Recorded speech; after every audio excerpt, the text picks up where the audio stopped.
Fala, meu amigo Geison Isídio! Estamos aí para mais um episódio do Vencenciar. Dá um oizinho para a galera aí, para a gente apresentar nosso convidado, então? Fala Marquinhos, muito bom estar aqui contigo de novo, meu querido.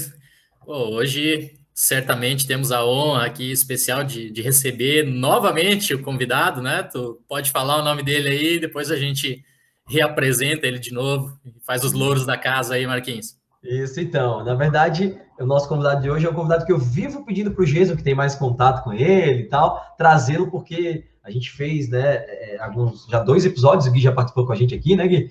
E que foram muito bons, né? Eu sempre falo para o Gui que ele precisa ser professor, né? Não pode ficar fora da sala de aula porque ele é extremamente didático. Mas então, apresentando aqui o nosso Guilherme Fadani, né, Gui? Se apresenta aí para a galera, cara. Valeu, Jason, valeu, Marquinhos. Muito obrigado aqui pelo convite. Terceira vez aqui com vocês, estou me sentindo em casa já. Estou bem feliz mesmo de participar. Essa oportunidade para mim é engrandecedora. Bom, para quem não assistiu os outros dois, né? Meu nome é Guilherme, eu sou pesquisador de doutorado no Centro de Inovação e Ensaios Pré-Clínicos, em Florianópolis. Eu trabalho diretamente com o desenvolvimento de medicamentos e vacinas. E eu, assim, suspeito para falar, adoro conversar sobre ciência. E estamos aqui hoje para falar um pouquinho sobre automedicação. Legal, Gui, legal. É um tema que a gente já vinha pensando, né, em fazer, que é uma ideia bem bacana. Na verdade, foi uma sugestão do Gui até, né, esse tema. E o Gui apresentou para mim e para o Geis em um outro momento uma aula que ele fez, foi para o mestrado, Gui, essa aula? Você deu? Foi para a graduação.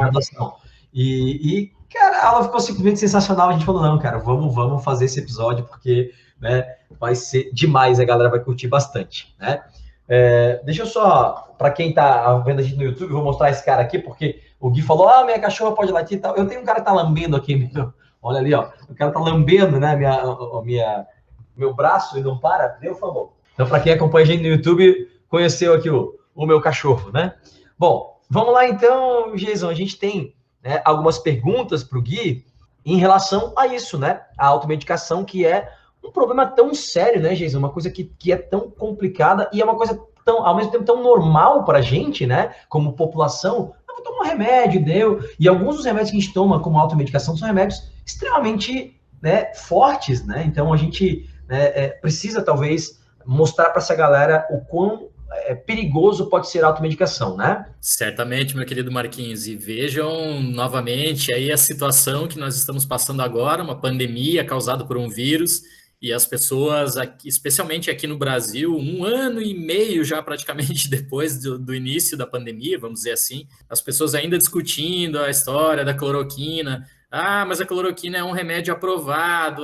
Mas a cloroquina salva as pessoas, né? Toda essa lorota aí, a gente não, a gente vai discutir um pouco a respeito disso hoje no episódio. E a primeira pergunta para o Guilherme, então, justamente já que a gente vai falar de automedicação, né? Para ele fazer uma introdução aí para a gente, como que nós chegamos, eu digo, a sociedade, como é que a gente chega, então, a ter um remédio disponível aí na farmácia? Conta um pouquinho, Guilherme, para a gente o processo de desenvolvimento todo que existe por trás de um medicamento, para daí sim ele estar disponível para a gente aí utilizar nos nossos tratamentos. Perfeito. Bom, a gente tem um episódio junto, né, inteirinho sobre desenvolvimento de medicamento. Para a galera que quiser saber, assim, em detalhes, pode recorrer a esse episódio. Eu vou dar uma arranhada aqui na superfície dessa área, para a gente poder seguir daí com o assunto. Mas, basicamente, né, qual que é o caminho do medicamento para a gente poder adquirir ele numa farmácia, ou então aqueles que são administrados só em hospital, para que eles possam ser utilizados no hospital. Tem 4 fases, assim, gerais, que a gente fala de desenvolvimento de medicamentos. A primeira fase é o processo de descoberta desses medicamentos, particularmente do princípio ativo, que é o composto dentro do medicamento que é responsável pelo efeito biológico, né? O medicamento, por exemplo, um comprimido, ele vai ter outras coisas lá além do princípio ativo. Então, esse princípio ativo, ele pode ser descoberto através de um uso tradicional de uma planta, que a ciência resolveu estudar para ver o que é que tem naquela planta. Pode ser por uma reação química de um laboratório. Pode ser, hoje tem ferramentas fantásticas de bioinformática, onde você desenvolve milhares de medicamentos só no computador e depois sintetiza eles em laboratório para testá-los. Enfim, existem inúmeras formas de você encontrar um princípio ativo que, pelo potencial dele como medicamento, ele vai começar a ser estudado pela ciência. E aí entra numa fase que a gente chama de fase de avaliação pré-clínica ou não clínica, que é quando esse composto, esse candidato a medicamento, vai ser testado em células e em animais de laboratório. É nessa fase em que esse desenvolvimento de medicamento ele começa a consolidar um propósito, um uso pretendido, vamos chamar assim. Vamos supor que eu estou com um composto e eu acho que esse composto ele tem um potencial como analgésico, ou seja, para tratar a dor. Todos os ensaios que eu vou fazer nessa fase não clínica, seja em células, em animais de laboratório, eles vão girar em torno desse propósito. Então, se o objetivo é mostrar que esse medicamento, esse candidato a medicamento, serve como analgésico, eu preciso mostrar que ele resolve a dor. Se eu estou tentando desenvolver um antiviral, eu preciso mostrar que ele mata o vírus, que ele impede a doença. Se eu estou tentando desenvolver um medicamento para o câncer, eu preciso mostrar que ele para o câncer, né? Então, é nessa fase em que você constrói e consolida o propósito desse medicamento. Então, esse é um tipo de estudo, são os estudos que a gente chama de eficácia. Porém, existe um outro tipo de estudo, que é tão importante ou mais, que são os estudos de toxicologia, que eles vão mostrar um outro lado. Os estudos de eficácia mostram os benefícios desses candidatos a medicamento. E esse segundo tipo de estudo que eu estou falando, eles tentam medir os riscos hepáticos, cardíacos, renais, enfim. Então, o que se busca construir ao longo dessa fase de estudos não clínicos é estabelecer qual é a relação de risco e benefício desse candidato a medicamento. Existem benefícios? Esses benefícios são grandes? Eles são quão maiores do que os riscos? E aí, no final de todo esse processo, você vai ter essa relação estabelecida, e essa relação com os dados desse candidato a medicamento vão ser julgadas por uma agência regulatória, como no caso do Brasil, a Anvisa, para julgar se pode ou não pode começar estudos clínicos, supondo, claro, que existe aí alguém interessado em desenvolver estudos clínicos com esse candidato a medicamento. Então, vamos supor, uma indústria farmacêutica desenvolveu um composto, chegou lá no final dos estudos não clínicos e viu, não, realmente existem muitos benefícios potenciais, os riscos a gente conhece, são poucos, queremos fazer estudos clínicos. Submetem-se para aprovação, a agência regulatória aprova, e aí começa a terceira fase, que é a avaliação clínica. Todo mundo já está calejado de ouvir falar em estudos de fase 1, fase 2, fase 3, por causa das vacinas recentemente. É basicamente a mesma coisa, só que vai aumentando a complexidade, o número de participantes e a relevância do significado desses resultados. E aí lá no final desses estudos clínicos, que na verdade é muito parecido com o que se faz na parte não clínica, exceto que agora é com humanos, né? E aí, se a relação de risco-benefício desse candidato a medicamento se mantém positiva no final dos estudos clínicos, esse medicamento provavelmente vai ser submetido para uma agência regulatória e provavelmente vai ser aprovado. Então, durante todo esse processo, o que eu quero frisar é que existe uma procura por conhecer qual é a relação de risco e benefício desse candidato a medicamento, e tudo é construído em cima dessa relação, em cima do uso pretendido que esse medicamento tem. E aí a última fase, que é a fase 4, que a gente chama de farmacovigilância, é a fase que vai avaliar os efeitos bons e ruins desse medicamento na sociedade em geral. Então, ao invés de algumas milhares de pessoas dos estudos clínicos, essa fase são milhões de pessoas em potencial, que são as pessoas que vão consumir esse medicamento. Então, gente, esse é o processo de desenvolvimento de medicamento, assim, simplificado, né? E frisando uma última vez, quando ele é aprovado pela agência regulatória, a gente assume, a gente entende que esse medicamento ele tem uma balança favorável para o lado dos benefícios. Ele tem mais benefícios do que risco. Guilherme, eu te perguntei isso antes de passar a palavra para o Marquinhos continuar aí, justamente porque as pessoas fazem uma confusão, né? E você explanou muito bem aqui na tua primeira participação, que você tem um propósito para desenvolver um medicamento, né? Então, no caso, a cloroquina, ela é um antimalárico, ela foi desenvolvida lá, o pessoal que gosta de estudar história, né? A gente tinha a quinina lá no século passado, então a cloroquina surgiu aí para tratar a malária, que era um problema, ainda um problema bastante grave no Brasil, mas era muito pior antigamente, né? Então, tentou-se fazer aqui, durante a pandemia, um reposicionamento de um fármaco que foi desenvolvido para um fim, e reposicionar ele agora para outro fim, como já se tentou usar a cloroquina antigamente, na MERS, na SARS, e infelizmente ela nunca apresentou sucesso, como não apresentou sucesso agora na Covid-19, né? Isso, eu queria comentar que essa questão do reposicionamento de medicamento que o Jesus comentou, isso é uma estratégia utilizada assim, na ciência, só que fosse perfeito nisso, sim. Quando isso acontece, tem que voltar um pouquinho, tem que dar uns passos atrás, né? Então, eu estava falando ali, os estudos de eficácia, você precisa mostrar que o seu analgésico potencial, ele resolve a dor. Você não vai só dizer resolve ou não resolve, você vai dizer em que dose resolve, em que circunstância, que tipo de dor. Então, tudo isso tá nesses estudos.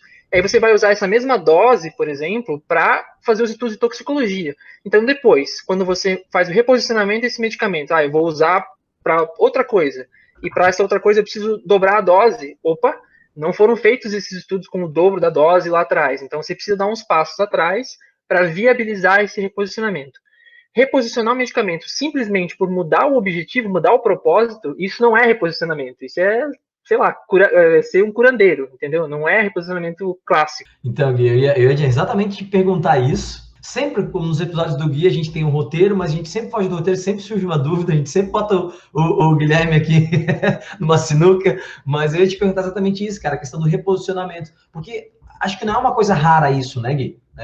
Acontece com uma certa frequência, né? Mas precisa buscar lá atrás um pouquinho, né? Voltar alguns passos, como você respondeu o que eu ia perguntar. Perfeito.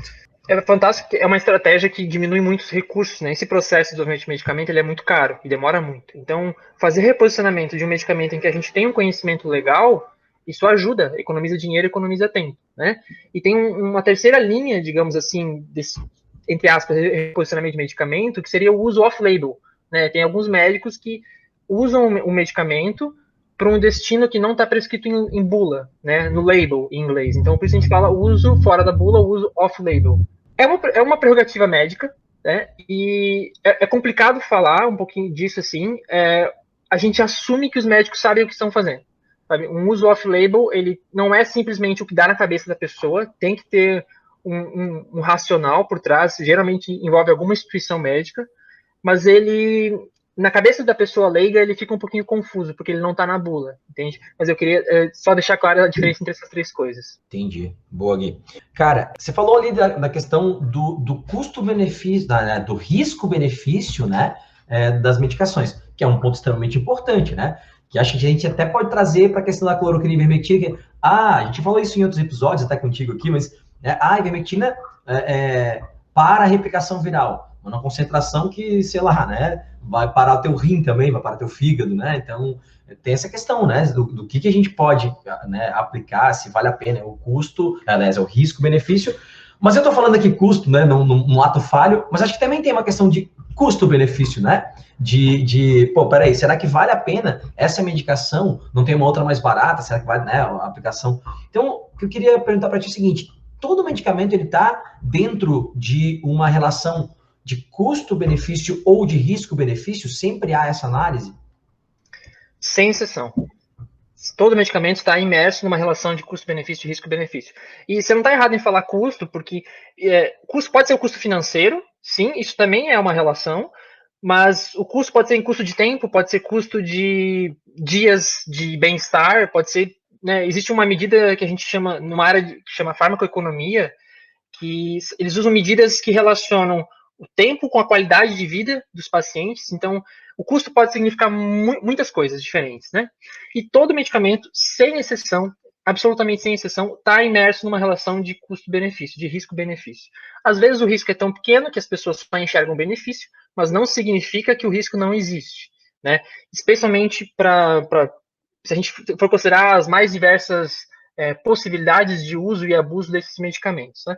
E essa questão de risco-benefício é aí que pega o ponto, né? Porque quando o medicamento está aprovado pela agência regulatória, como eu falei, a gente assume que esse medicamento ele tem muito mais benefícios do que riscos, certo? Porque se ele não tivesse mais benefícios do que riscos, ele não seria aprovado.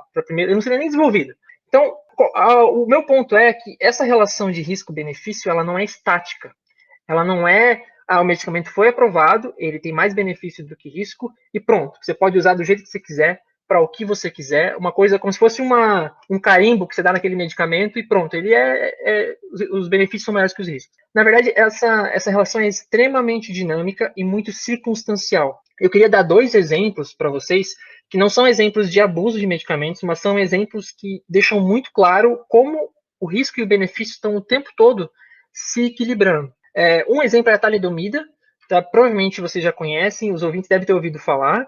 A talidomida, ela era um medicamento utilizado como anti-inflamatório, como analgésico, como antiemético, fazia muito sucesso para tratar enjoo de grávidas, isso na década de 60.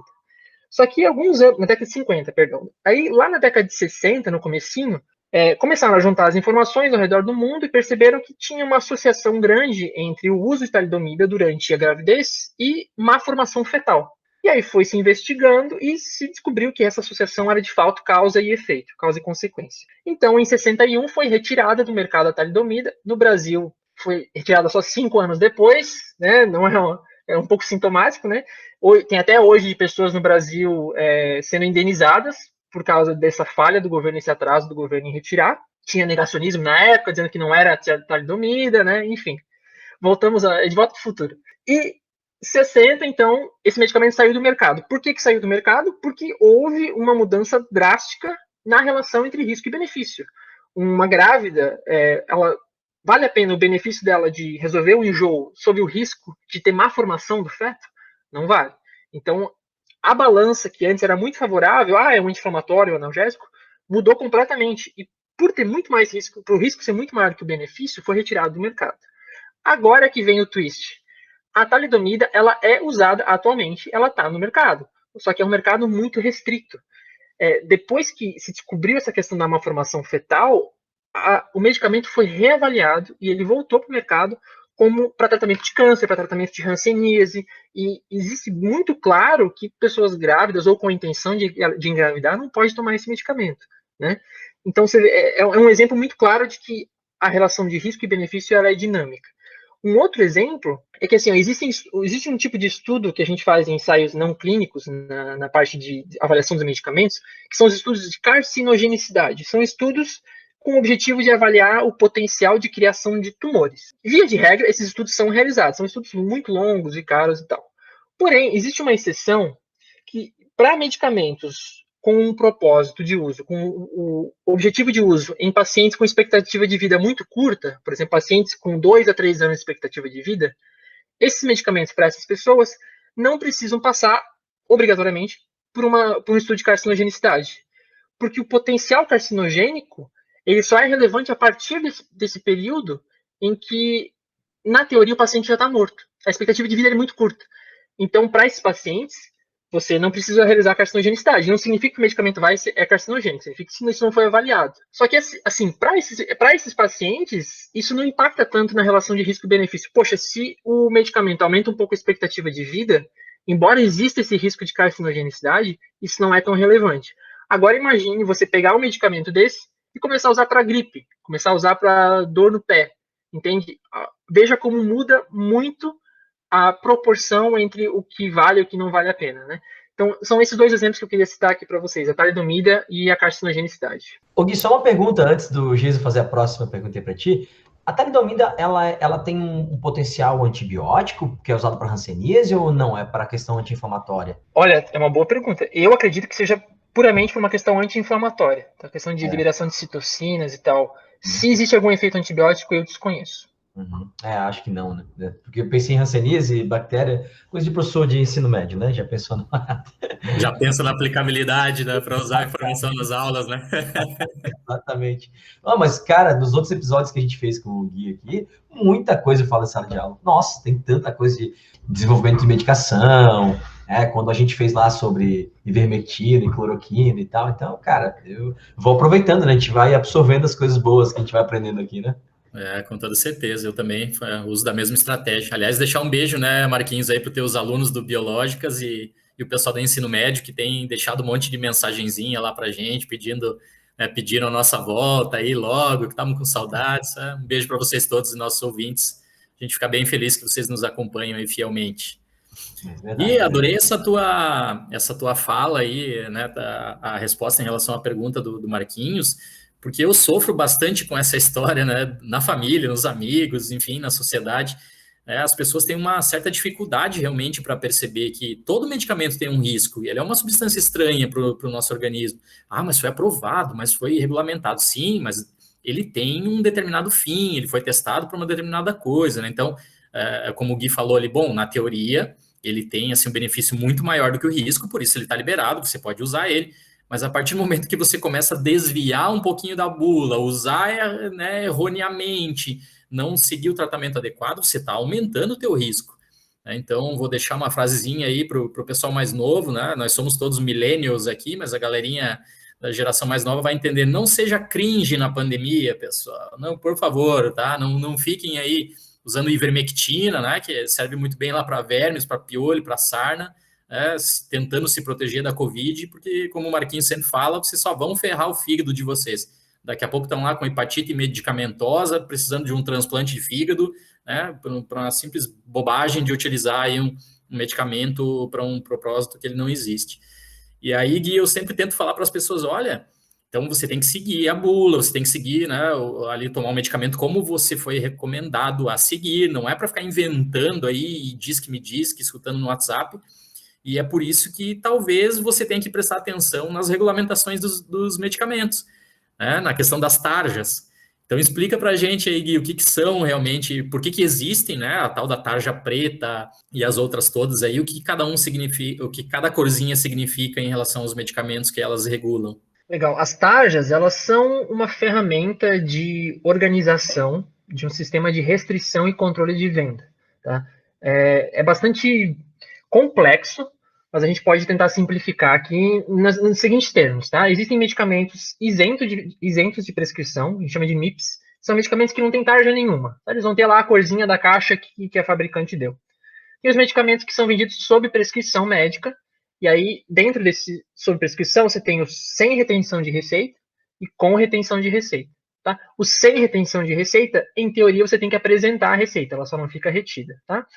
Dentre esses medicamentos com venda sob prescrição, ou seja, existe um controle de venda, você tem os tarja vermelha, que está escrito lá, venda sob prescrição médica, e você tem os tarja preta, que daí já tem retenção de receita. Tem alguns medicamentos tarja vermelha que também tem retenção de receita. Tá? Não é, geralmente o pessoal pensa, tarja preta tem retenção, tarja vermelha não. Às vezes dá uma misturada aí também, tá? A gente tem também tarja amarela, que significa medicamento genérico, às vezes ela é concomitante com outras tarjas, e tem um projeto de lei que está em votação nesse momento, para quem quiser conferir, é o 5443/2019, está em votação agora mesmo, que é para possível criação de uma tarja azul, que envolve prescrição farmacêutica, é um projeto bastante polêmico. Enfim, então a gente tem medicamentos sem tarja, tem o vermelha e o preta nesse momento, tá? Vamos deixar o genérico de lado, porque ele não impacta exatamente nisso aqui que a gente está falando. O vermelho a gente precisaria apresentar a receita, ou para aqueles que retêm, a receita ficaria retida, e o preta, via de regra, retenção de receita. Essa ordem das cores, elas têm uma lógica por trás, certo? Elas estão aumentando a restrição de venda de uma forma que isso reflita o aumento dos riscos. Então, em teoria, quanto mais arriscado o uso daquele medicamento, seja pelo potencial de abuso, pelo potencial de janela terapêutica muito pequenininha, seja potencial de efeito adverso, enfim. Quanto maior esse potencial de risco, maior precisa ser controlada a venda para evitar problemas, para evitar a pessoa que vai tomar 4, 5 comprimidos, para, enfim, né, tem as pessoas que abusam acidentalmente, sem querer, ou intencionalmente, com o objetivo de ter uma vibe muito louca. Só que isso não pode ser invertido ao ponto de que um medicamento sem tarja, ele não tem nenhum tipo de risco. Porque, veja bem, esse sistema de tarjamento, vamos usar essa palavra, se é que ela existe, ele segue os riscos e os benefícios desse medicamento previstos. Aquilo que está previsto nos estudos, aquilo que se conhece. Você não tem como prever todo e qualquer tipo de loucura que as pessoas podem fazer com esse medicamento, certo? E nesse ponto, um medicamento sem tarja, ele pode ser tão perigoso ou mais do que um tarja preta. Depende de como a pessoa vai usar esse medicamento. E às vezes ele pode ser até mais perigoso, porque a pessoa, quando está tomando tarja preta, ela fica atenta. Ela sabe que aquele medicamento tem um potencial de dependência química, por exemplo. Então ela tende a refletir um pouco mais sobre isso. Um medicamento sem tarja, às vezes a pessoa acha que tudo bem, eu posso tomar porque isso aqui é água, não vai fazer mal nenhum. Né? E aí a gente ouve aquelas frases do tipo assim, os medicamentos que não precisam de receita, ele é seguro, porque se ele não fosse seguro, eles iam pedir a receita, né? Olha, assim, existe uma lógica, eu entendo, existe de fato uma lógica por trás desse pensamento, mas ela é falha. E ela é falha pelo seguinte motivo, assim, quanto mais forte a restrição, sim, maior mais complexa essa relação entre risco e o benefício do medicamento. Tá? É para isso que existe a tarja. Se não fosse assim, não faria sentido ter a tarja. O problema é que isso pressupõe duas coisas principais. Controle da venda. De nada adianta eu botar uma tarja preta no medicamento. Qualquer pessoa pode comprar o tarja preta e usar como se não tivesse tarja nenhuma. Afinal, a tarja é para restrição de venda. Essa é uma falha. E a outra é o uso racional, que eu falei ali. Medicamento sem tarja pode ser tão perigoso quanto tarja preta se você fizer loucura com ele, né? Então, por causa do controle falho e do uso racional, que na verdade é irracional, e ele mexe nessa balança entre risco e benefício, a classificação ela não é exatamente fidedigna. A ausência de tarja não significa ausência de risco. Entendi, faz sentido, né?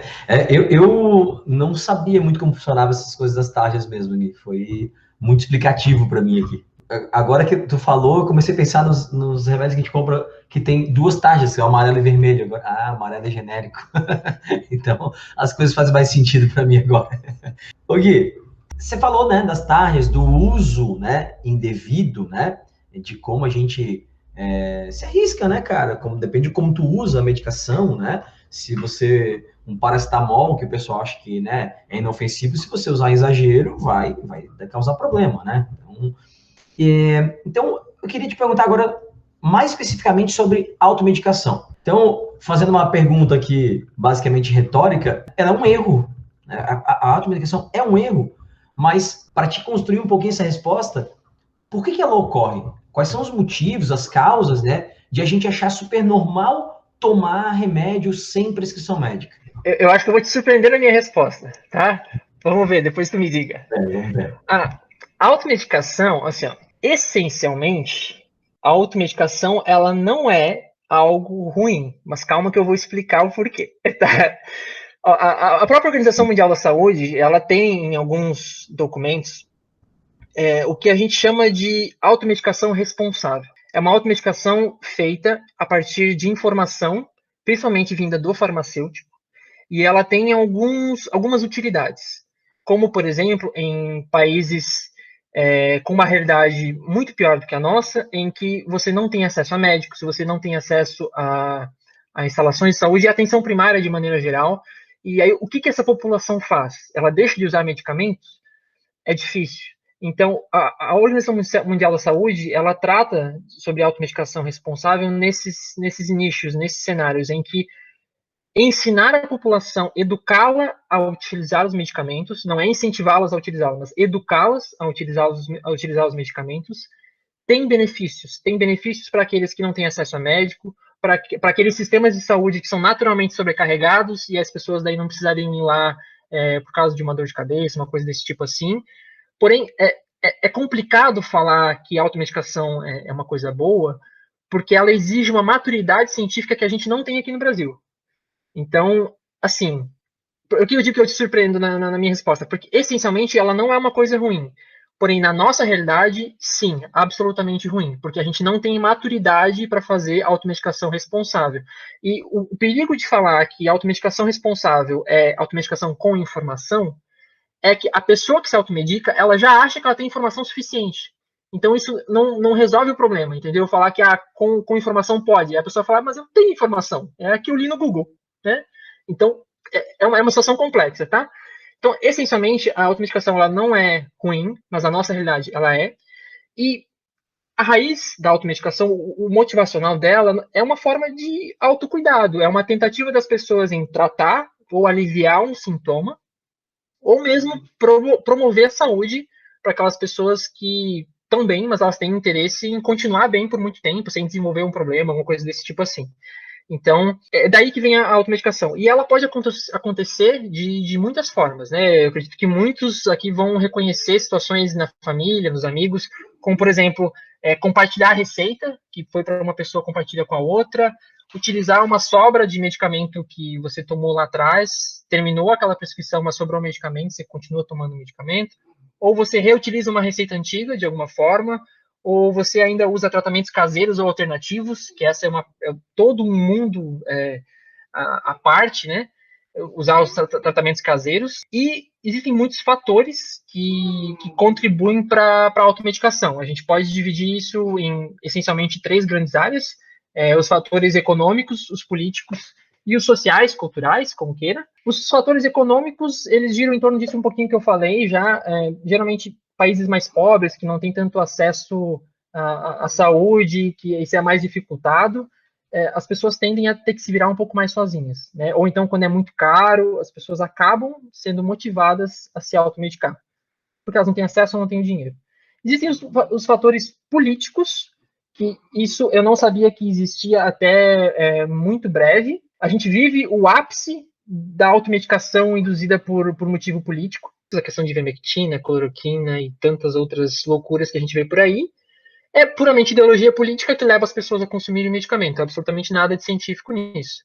E o terceiro pilar seria os fatores sociais e culturais. E aí tem um monte de coisa aí. Tem tradição familiar, o status social, propaganda às vezes contribui muito fortemente para isso, o estilo de vida que a pessoa tem, enfim, aí vai, são muitos motivos. Gui, eu adorei essa tua resposta, porque você tocou num ponto aqui que é bastante interessante, né? É quase um mantra nosso aqui no Vem Cienciar. Nós fazemos ciência, né? E acho que todos que estão nos escutando sabem que para você fazer ciência, você publica em inglês, você lê em inglês, e a grande maioria das publicações que você estuda, né? Enfim, para se atualizar, não são feitas no Brasil.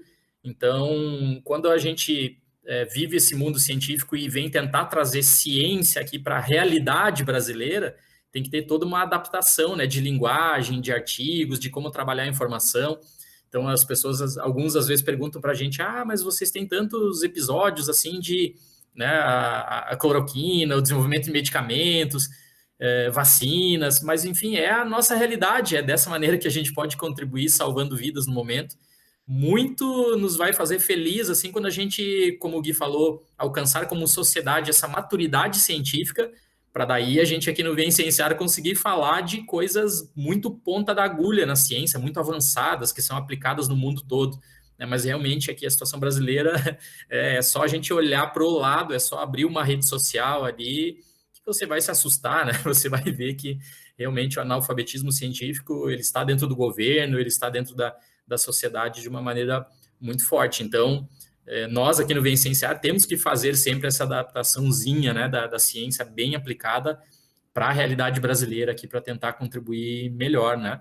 E eu queria, então, que justamente você seguisse um pouco nessa linha, para continuar esse raciocínio, falando um pouco da situação da automedicação, mas aplicada aqui dentro do nosso país. Como é que você está vendo essa questão aqui especificamente na nossa sociedade? O pessoal tem usado assim da automedicação pelo lado ruim, vamos dizer assim, muito mais pelo que o lado bom, ou o contrário é verdadeiro? Tá, antes da gente entrar nesses dados, eu trouxe um estudo bem bacana assim que caracteriza um pouco da automedicação no Brasil. Eu vou tomar liberdade aqui, eu acho que é interessante de a gente falar um pouquinho das consequências da automedicação, porque a gente falou das raízes, o que ela significa, como é que ela ocorre, mas a gente não falou o que isso causa, certo? E eu acho que isso é muito importante para a gente dimensionar exatamente o que significa os dados que eu vou mostrar logo em seguida, né? Então, assim, existem muitos riscos e muitas consequências. A gente falou de alguns deles, assim, né? Mas vamos fazer um exercício de imaginar, por exemplo, agora, eu, Guilherme, que não sou médico e, digamos que eu não tenha nenhum tipo de informação a respeito de qual é o problema, qual é o medicamento. Eu não tenho nenhuma. Eu sou um completo leigo nessa área. E aí eu quero fazer um exercício de eu preciso tomar um medicamento. Então, eu preciso saber qual é o problema que eu tenho que me diagnosticar corretamente. E isso já pode ser uma falha, porque eu posso fazer o meu autodiagnóstico errado. Eu preciso saber quais são as contraindicações desse medicamento e eu preciso saber como identificá-las em mim, o que é outra camada de erros. Eu preciso saber qual é a quantidade do medicamento que eu tenho que tomar, de quanto em quanto tempo que eu tenho que tomar, por quanto tempo, por quantos dias eu tenho que tomar. E quais são os sinais que eu preciso identificar que mostram para mim que eu preciso parar e tomar aquele medicamento. Então, veja, em 30 segundos aqui eu mostrei pelo menos umas 5, 6 camadas de conhecimentos que o uso de medicamento obriga a ter. Você precisa saber todas as informações, mas a pessoa, quando ela começa a tomar por conta esse medicamento, ela não tem esse conhecimento. Né? A começar pelo diagnóstico errado.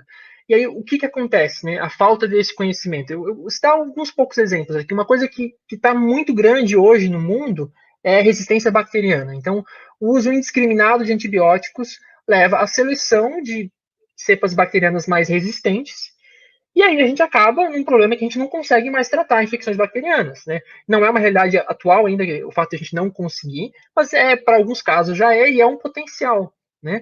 E aí isso vem do uso indiscriminado de antibióticos. a pessoa que para de tomar antes, ou que toma quando não precisa, né? A OMS lançou, se não me engano, em 2019 ou 2018, uma lista uma lista de prioridades, digamos assim, das bactérias que precisam ser mais estudadas e que a indústria farmacêutica deve focar no desenvolvimento de antibióticos. Então, uma lista bactérias críticas ou prioridade alta, prioridade média. Isso porque eles estão identificando em várias dessas bactérias que elas estão resistentes ao que a gente tem de melhor de antibióticos de última geração.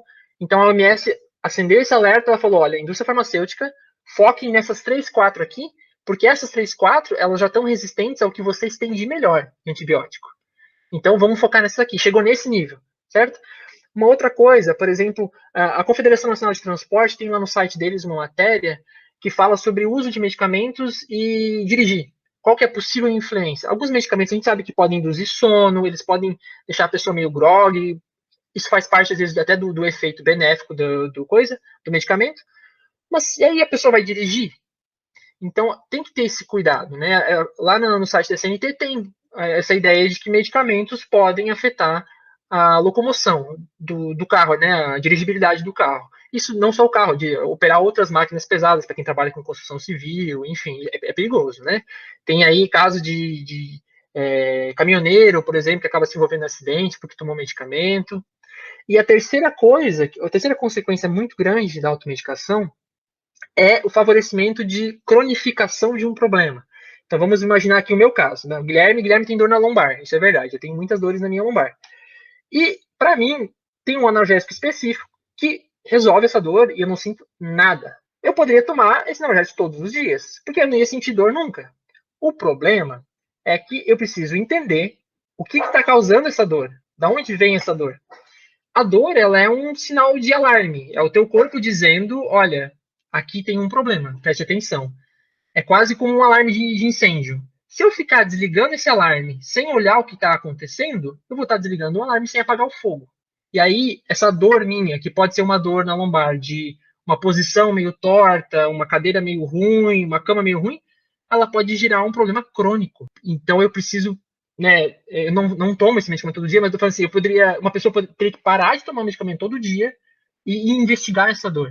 Então, a automedicação, ela gera essa consequência de cronificação de um problema que é um problema agudo, né? Mas pela conveniência do medicamento, a pessoa acaba silenciando esse problema, né?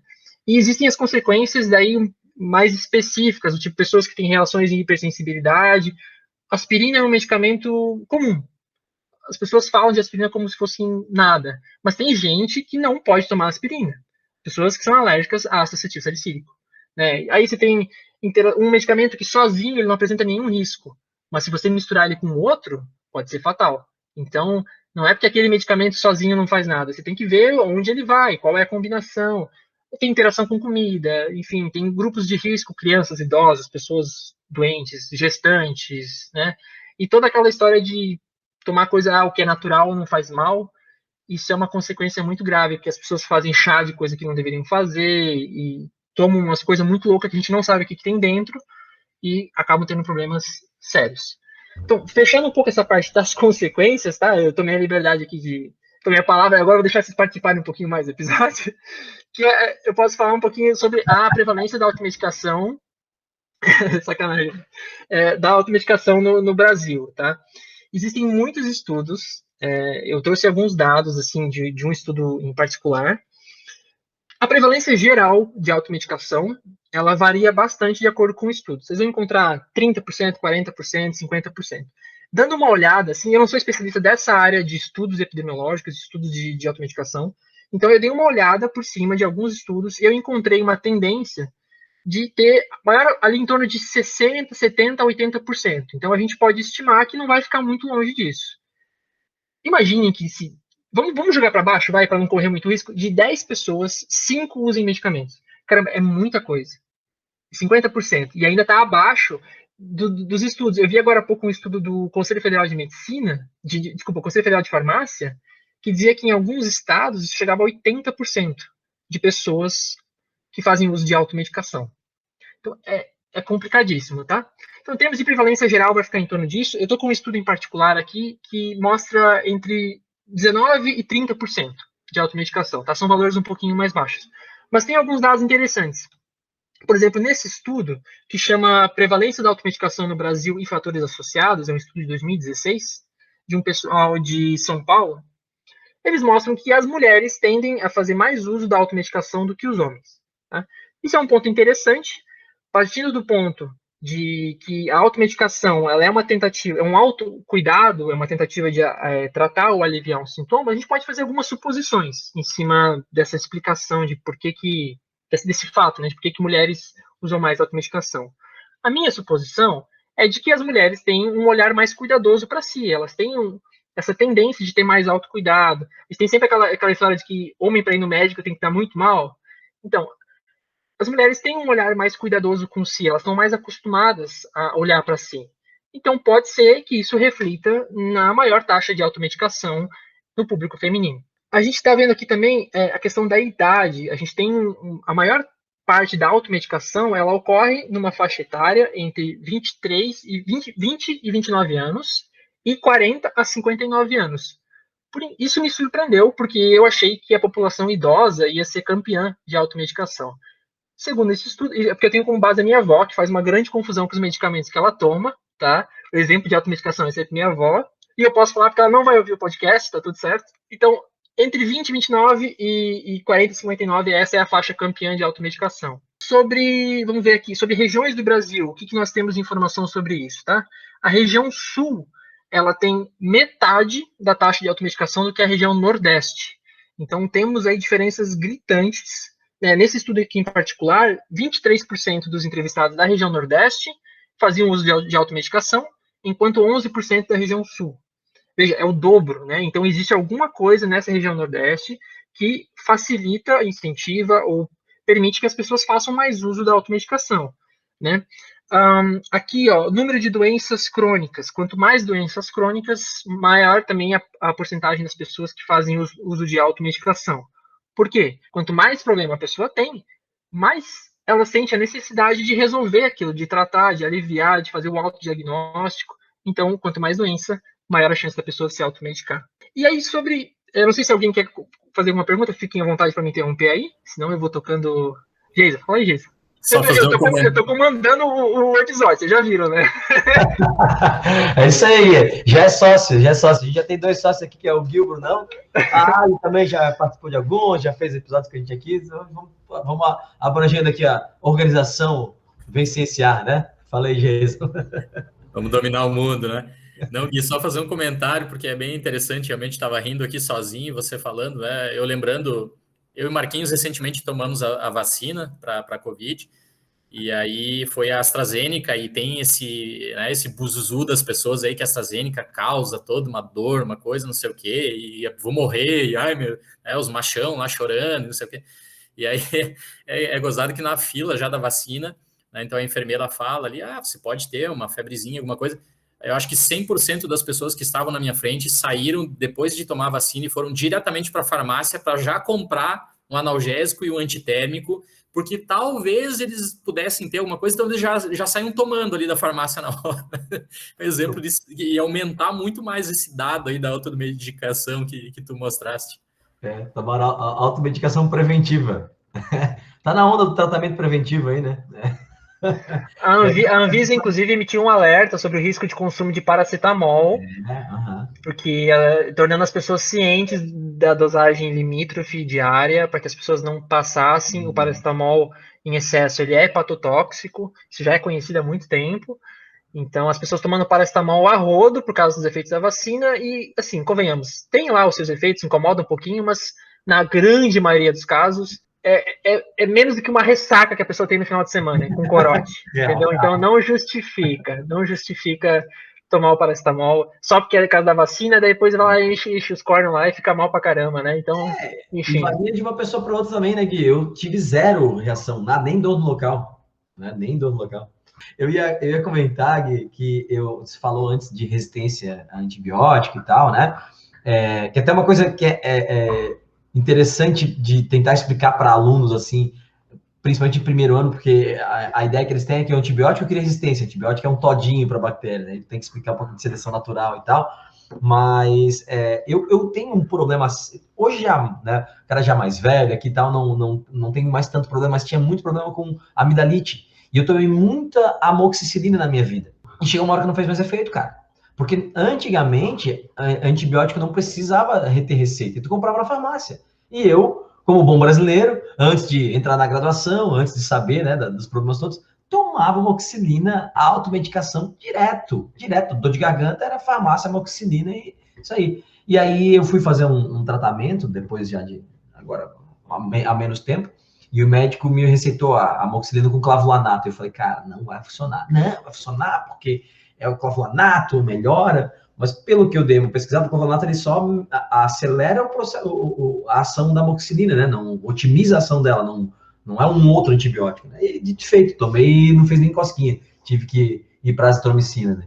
Mas negócio de resistência antibiótica eu vivo na pele, cara. Né? De vez ou outra eu preciso tomar uma medicação e não dá mais para ser amoxicilina. Eu nem, Marquinhos, eu não tinha problema crônico assim na garganta, mas a Mox para mim também, raramente, assim, eu tive aí uns 3 anos atrás, fiquei ruim da garganta, assim, mesma coisa.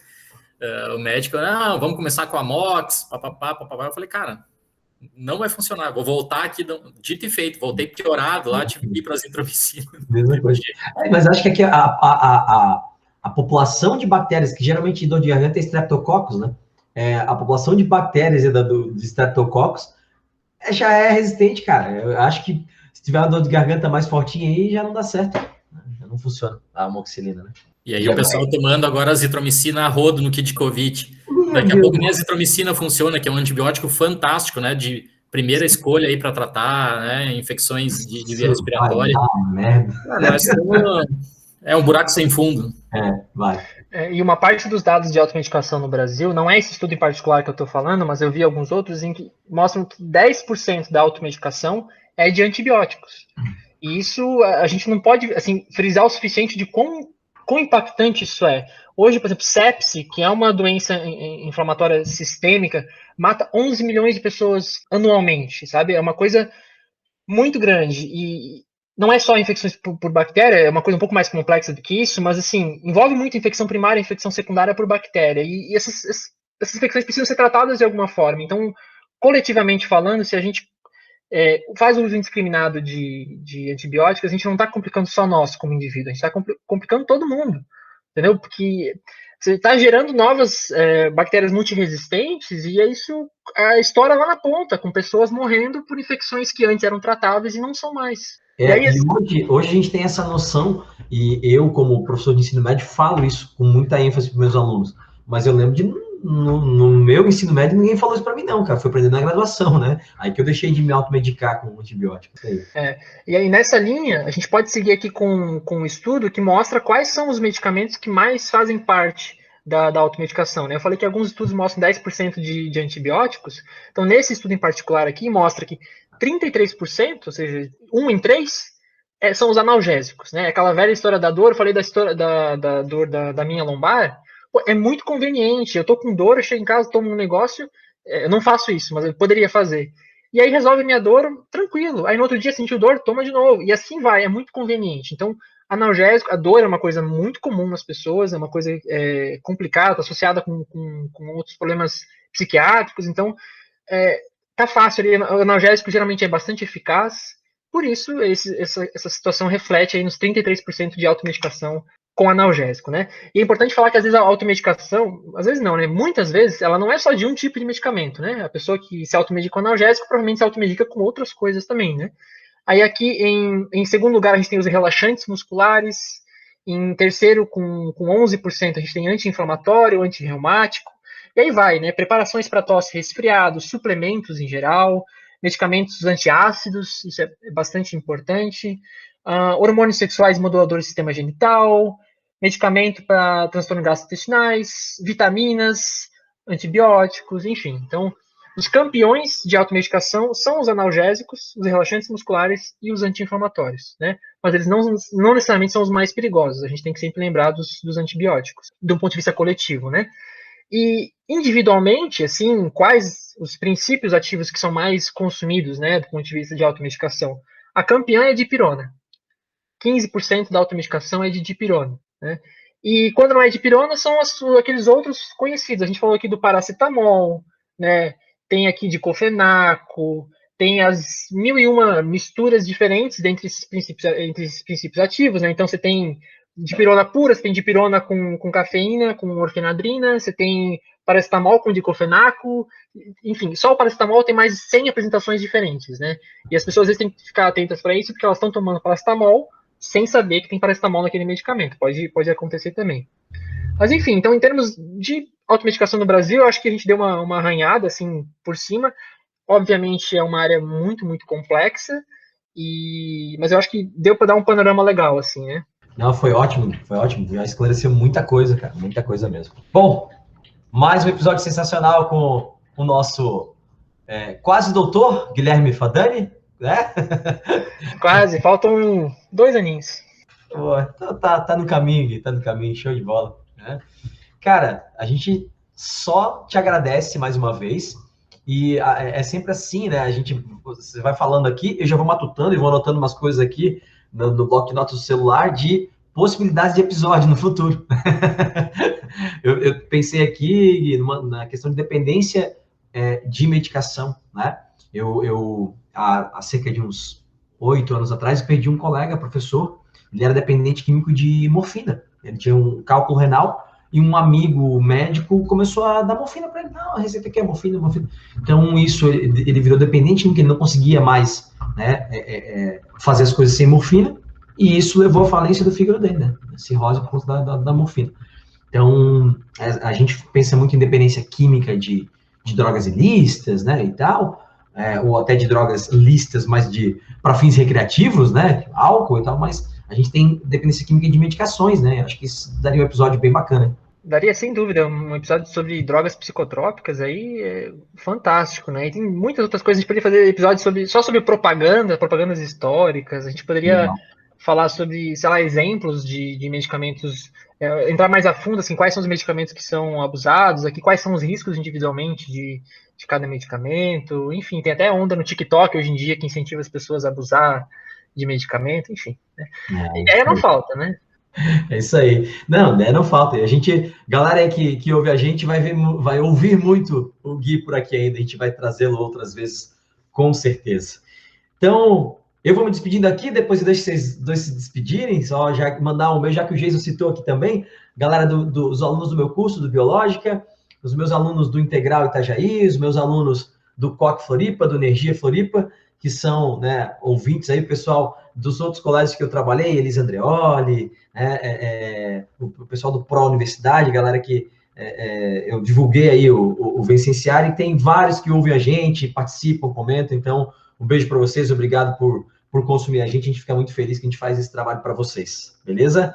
Gui, obrigado, Geison, obrigado, uma boa noite para vocês, obrigado por estar junto mais uma vez. Parabéns pela aula aí, Gui. Um abraço. Sensacional esse episódio, Marquinhos. Realmente, também anotei várias coisinhas bem interessantes aqui que a gente pode discutir no futuro, né? Quando a gente entrar nessa série aí de falar das drogas de abuso, de como elas atuam no nosso cérebro. Já temos aqui, né, a bola quicando para o Gui voltar aqui e falar com a gente no episódio específico de dependência de medicamentos.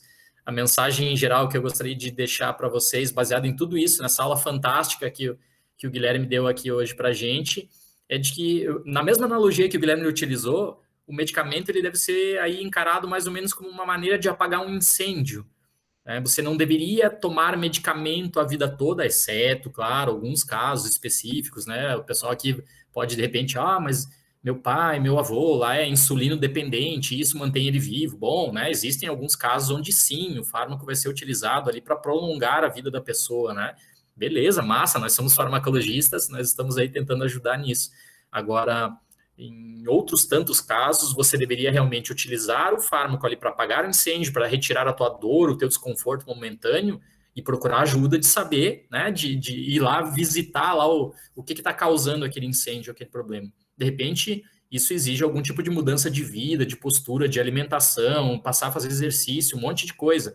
E aí depende de vocês, né, pessoas? Depende do paciente, como a gente fala, né, esse termo está até caindo em desuso ultimamente, que paciente é o cara que espera ser tratado, ser curado, né? Então, você tem que ser um sujeito ativo na melhoria da tua vida, né? O fármaco vem para te ajudar, mas talvez você não precise ficar a vida inteira com ele. Então, muito obrigado, Guilherme. Se despede aí da galera. Eu já vou deixando aqui meu tchau para vocês todos. E até o próximo episódio. Geison, Marquinhos, muito obrigado. Eu queria começar me desculpando por ter tomado conta do episódio. Eu senti que eu falei bastante hoje mesmo, né? Essa parte de automedicação, ela é uma bandeira minha, assim, própria. Eu gosto muito disso, eu gosto de conscientizar as pessoas disso, então eu me empolgo. E como eu já dei aula nesse contexto, eu vou falando, vem aparecendo coisa na minha cabeça, eu vou falando mais, e aí teve até coisa que vocês não fizeram pergunta, eu falei mesmo assim, então é isso aí. Desculpa, a gente ia agradecer, porque esses assuntos assim, naturalmente, eles vão enriquecendo o episódio, cara. E tomar conta. A casa é sua, brother. A casa é sua, né? Não te preocupa que a gente traz aqui o convidado para ensinar a gente, então você fez o seu papel de forma brilhante. Obrigado. Massa. Então tá, obrigado a vocês, obrigado aos ouvintes aí também, e até uma próxima. Um grande abraço. Gente, obrigado. Continue ouvindo a gente está sempre tentando trazer conteúdo relevante para vocês. Valeu, galera. Um abraço. Até mais.